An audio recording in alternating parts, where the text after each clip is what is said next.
डोडो TV.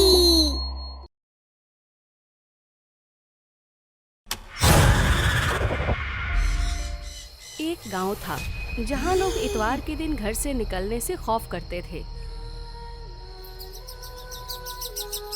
क्योंकि उस कस्बे में एक भूतिया मिठाई वाला था। वो जब भी कस्बे में घूमता, उसकी मिठाई की खुशबू पूरे कस्बे में फैल जाती थी। खुशबू से लोग मुतासिर हो जाते थे और फिर वो मिठाई वाला लोगों को उठाकर मिठाई की दुकान में ले जाता और कत्ल कर देता। इसलिए इतवार के दिन लोग घर के खिड़की दरवाजे अच्छे से बंद करते थे ताकि मिठाई की खुशबू घर में ना आ सके। रहीम नाम का नौजवान 15 साल बाद अपनी दादी के पास आया था, जो बचपन में ही शहर चला गया था। दादी, मैं अपने दोस्तों से मिलने जा रहा हूँ। हाँ ठीक है, पर जल्दी आ जाना। ठीक है दादी, मैं फौरन आ जाऊंगा। और वैसे भी मैं अब बच्चा नहीं रहा। अरे तू कितना भी बड़ा हो जा, मेरे लिए तो तू बच्चा ही रहेगा। इसके बाद रहीम घर से निकलकर दोस्तों से मिलता है और कहता है, भाईजान, राजू, बबलू, हम बहुत सालों बाद मिल रहे हैं। चलो कहीं घूम कर आते हैं। वैसे भी कल इतवार है तो सब फारिग ही होंगे। नहीं नहीं भाई, कल हम कहीं नहीं जा सकते। लेकिन क्यों? अरे भाई, कस्बे में एक भूतिया मिठाई वाला है। जो भी उसकी मिठाई की खुशबू सूंघ लेता है, उसका सीधा इंतकाल हो जाता है। इसलिए तुम भी रात को खिड़की दरवाजे अच्छे से बंद करके सोना, समझे? हाँ चलो भाई, अब घर चलते हैं। ये कहकर राजू और बबलू वहाँ से चले जाते हैं। अरे ये भी ना कैसी कैसी बातें करते हैं। बोल रहे हैं मिठाई की खुशबू। लेकिन कुछ तो मसला जरूर है। मैं अपनी दादी से जाकर पूछता हूँ। इसके बाद रहीम घर आकर दादी को सब बताता है जो उसके दोस्तों ने कहा था। दादी, पता है आज मेरे दोस्त कुछ अजीब ही बात कर रहे थे। इतवार, मिठाई, ये क्या माजरा इन सब का?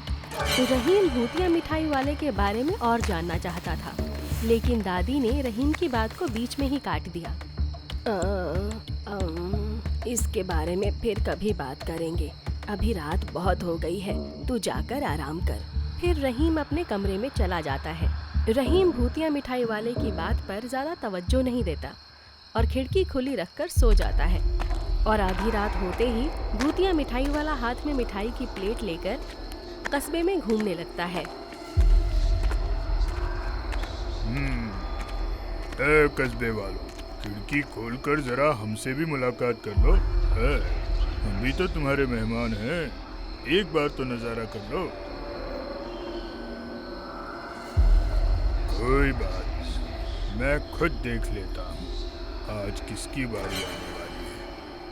ऐसा तो हो नहीं सकता, किसी न किसी को तो लेना पड़ेगा।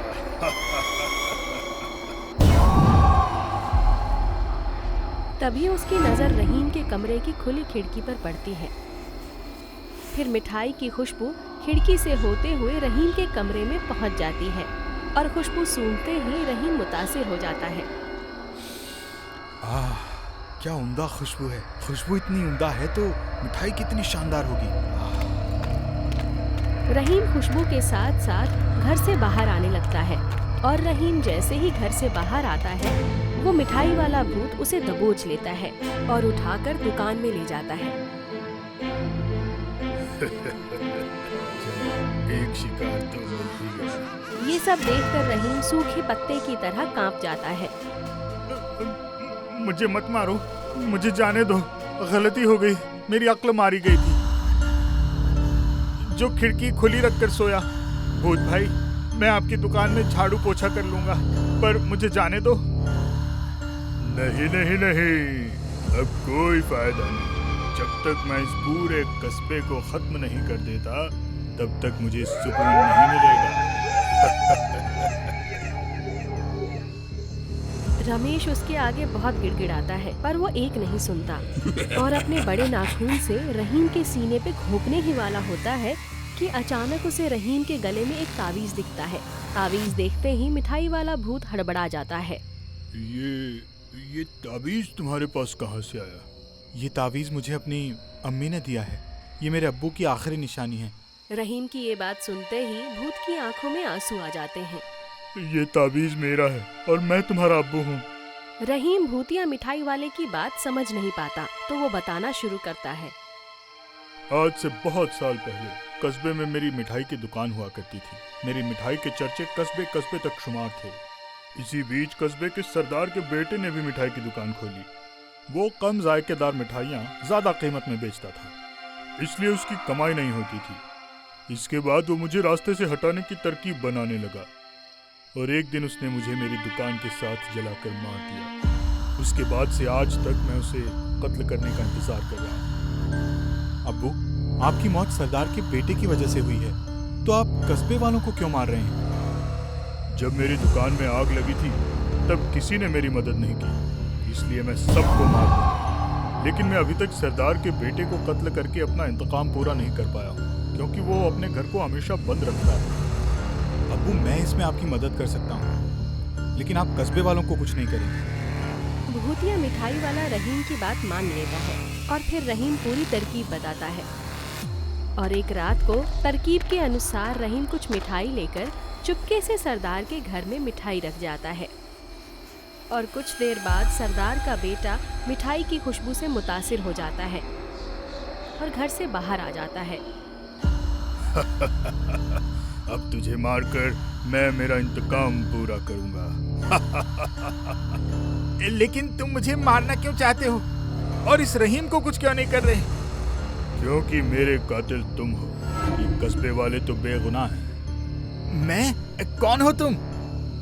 इसके बाद वो भूत अपनी असली शक्ल में आ जाता है। गजोधर तुम? बिल्कुल सही पहचाना, गजोधर। देखो, मुझे माफ कर दो, मुझसे बहुत बड़ी गलती हो गई है। मगर भूतिया मिठाई वाला उसकी एक नहीं सुनता और उसे मार देता है। उसके बाद से उसने कभी भी किसी को परेशान नहीं किया और लोग इतवार को भी घर से बाहर निकलने लगे।